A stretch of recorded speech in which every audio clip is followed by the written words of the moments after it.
ਕੀ ਹਾਲ ਚਾਲ ਤੁਸੀਂ ਦੇ ਰਹੇ ਹੋ ਦੇਸ਼ ਪੰਜਾਬ ਟੀਵੀ ਮੈਂ ਤੁਹਾਡਾ ਮੇਜ਼ਬਾਨ ਆਸਫ ਨੰਬਰ ਹੁੰਦਾ 0307 1076 965 यही WhatsApp नंबर इमो नंबर है माशाल्लाह अज एक दूजन माज वीडियो लेके आए हैं माशाल्लाह पंडा ने बहाने ने मुठ मुठ थाने एक घड़ी दी निकी निकी सिंगी है माशाल्लाह कुन्नीकोट तो पा के कद चंगा लाम चंगी है एक घड़ी है टाका प्यारियां ने खुडा खुला है माशाल्लाह पंडा ने बहाने ने बटन लगे ने नीली दे माशाल्लाह इनू आंदे ने पंडा ने बहाने की हिसाब किताब इहदा सारी गलबात भाई हर पुछांगे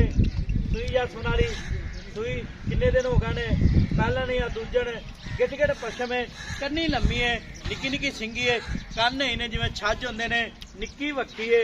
पैर इन्हें जिवें घोड़ियां दे सुंभ होंदे ने सलाम अलैकुम जी वालेकुम अस्सलाम रहमतुल्लाहि व बरकातहू भाई साहब की हाल है ठीक ठाक जी अल्लाह पाक अच्छा सब खैर सब ठीक ठाक बड़े दिनों बाद मिले भाई साहब ਤੁਹਾਨੂੰ ਬੜੀ ਮੁਸ਼ਕਿਲ ਨਾਲ ਬੁਲਵਾਇਆ ਬੜੀਆਂ ਮਿੰਤਾਂ ਨਾਲ ਤੁਹਾਨੂੰ ਬੁਲਵਾਇਆ ਤੁਸੀਂ ਤਾਂ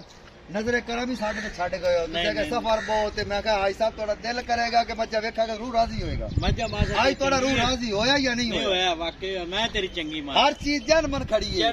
ਜਨਮਨ ਪੱਧਰ ਮਾਈ ਖੜੀ ਮੈਂ ਪੱਧਰੀ ਖੜੀ ਆਪਣੀ ਜਗ੍ਹਾ ਤੇ ਮਾਸ਼ਾਅੱਲਾ ਉਹਨੇ ਅੱਗੇ ਵਾਣਾ ਤੂੰ ਨਹੀਂ ਪਿੱਛੇ ਕੋਈ ਦੁੱਖ ਵਾਲਾ ਕੰਮ ਕੋਈ ਨਹੀਂ ਹੈ ਹਾਂ ਪਿਓ ਨੀਲੀ ਦੀ ਹੈ ਪਿਓਰ ਨੀਲੀ ਦੀ ਇਸ ਤੋਂ ਅੱਗੇ ਨੀਲੀ ਖਤਮ ਕੀ ਨੀਲੀ ਦੀਆਂ ਨਿਸ਼ਾਨੀਆਂ ਨੀਲੀ ਦੀ ਮੱਝ ਹੁੰਦੀ ਹੈ ਪਿੱਛੂ ਉੱਚੀ ਹੁੰਦੀ ਹੈ ਅੱਗੂ ਨੀਵੀਂ ਹੁੰਦੀ ਹੈ ਅੱਛਾ ਮਗਰ ਕੱਟਾ ਹੈ ਮਗਰ ਕੱਟਾ ਠੀਕ ਹੋ ਕੋੜੀ ਦੁਨੀ ਕੋਈ ਨਹੀਂ ਠੀਕ ਹੋ ਗਿਆ ਨੀਲੀ ਦੇ ਬਟਨ ਪਿੱਛੇ ਮੌਜੂਦ ਨੇ ਮਾਸ਼ਾਅੱਲਾ ਕੋੜੀ ਦੁਨੀ ਬਿਲਕੁਲ ਸਾਫ ਪਸ਼ਮ ਮਾਈ ਤੇ ਗਿੱਠ ਗਿੱਠ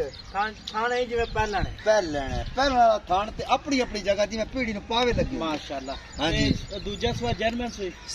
ਜਰਮਨ ਦੂਸਰਾ ਕਿੰਨੇ ਦਿਹਾੜੇ ਹੋ ਗਏ ਅੱਜ ਸੂਈ ਨੂੰ 7ਵਾਂ 8ਵਾਂ ਦਿਨ 7ਵਾਂ 8ਵਾਂ ਦਿਨ 7ਵਾਂ 8ਵਾਂ ਦਿਨ ਹਾਂਜੀ ਠੀਕ ਹੋ ਗਿਆ माशाल्लाह फोसी पेशाब मैं चड्डे ते करदी पई है फोसी पेशाब मैं चड्डे ते करदी चड्डे ते ठीक हो गया ਇਹਦੇ ਥਾਂ ਚ ਵਾਧਾ ਘਾਟਾ ਛੱਟਾ ਪੁਆਰਾ ਕੋਈ वादा घाटा क्यों होवे की ओदी शौक वाली मां जे वादा घाटा होवे ते फिर गल खत्म अच्छा हां जी मैं अपने छोटे बैठा घर दी मां जे व्यापार दी नहीं हैगी है भाई मैं करदी है घर दी पहले सुबह की रिकॉर्ड पहले सुबह मैं 16 17 किलो करदी अच्छा ठीक हो गया हां जी ते ਇਹਦਾ एक दूध कितना करेगी मैडम ऐत की माई दूध करेगी 20 प्लस गारंटी ना इंशाल्लाह ठीक होगा तेना मुल्ल कितना प्यार ਹੁੰਦਾ ਜਿਹੜੇ ਪੈਸੇ ਲੈ ਲੈ ਮੁੱਲ ਕੋਈ ਨਹੀਂ ਸ਼ੌਕ ਦੇ ਕੋਈ ਮੁੱਲ ਨਹੀਂ ਕਿਉਂ ਨਹੀਂ ਸ਼ੌਕ ਮੁੱਲ ਦੇ ਕੋਈ ਮੁੱਲ ਨਹੀਂ ਮੁੱਲ ਕਰਾਵੇਂ ਤਾਂ 8 ਲੱਖ ਨਹੀਂ 8 ਲੱਖ ਨਹੀਂ ਜਿੰਨੇ ਮੈਂ ਦੇ ਤੇਰੇ ਕੋਲ ਮੰਗ ਲਵੇ ਨਾ ਜਿਹਨੇ ਸ਼ੌਕ ਨਾਲ ਮੰਗੀ ਹੁਣ ਮੈਂ ਦੇ ਦਿਆਂ ਨਹੀਂ ਨਹੀਂ ਮੁੱਲ ਜਾਇਜ਼ ਕਰ ਜਿੰਨੇ ਮੈਂ ਦੇਣੀ ਆਪਾਂ ਮੁੱਲ ਨਾ ਰੱਖ 8 ਨਾ ਕਰ ਇੰਨਾ ਸਫ਼ਰ ਕੀਤਾ ਮੌਸਮ ਵੀ ਖਰਾਬ ਆਈ ਸਾਹਿਬ ਮਾਈ ਦਾ ਮੁੱਲ ਕੋਈ ਨਹੀਂ ਸ਼ੌਕ ਦੇ ਕੋਈ ਮੁੱਲ ਨਹੀਂ ਸ਼ੌਕ ਦੇ ਕੋਈ ਮੁੱਲ ਨਹੀਂ ਜੇ ਮੁੱਲ ਤੇ ਫਿਰ 8 ਲੱਖ ਨਹੀਂ 8 ਲੱਖ ਨਹੀਂ ਜਿੰਨੇ ਮੈਂ ਦੇਣੀ ਪੱਕੀ ਗੱਲ 6.5 ਲੱਖ ਦੀ ਮਾਂ 6.5 ਲੱਖ 6.5 ਲੱਖ ਇਹਦੇ ਚ ਲਾੜ ਪਿਆਰ ਇਹ ਲਾੜ ਪਿਆਰ ਸਭ ਕੁਝ ਕੱਢ ਕੇ 6.5 ਲੱਖ ਦੀ ਮੱਝ ਜਿਹੜਾ ਵੀਰ ਲੈ ਜਾਏਗਾ ਕਰੇਗਾ ਯਾਦ ਅੱਛਾ ਤੇਰੇ ਬੱਚਿਆਂ ਨੂੰ ਦੁਆਵਾਂ ਕਰੇਗਾ ਮਾਸ਼ਾਅੱਲਾ इंशाल्लाह ठीक होगा जी 6.5 लाख रुपया डिमांड मालकां दी नंबर होंदा 0307 1076 965 यही WhatsApp नंबर इमो नंबर है मिला अगली वीडियो नाल पाकिस्तान जिंदाबाद।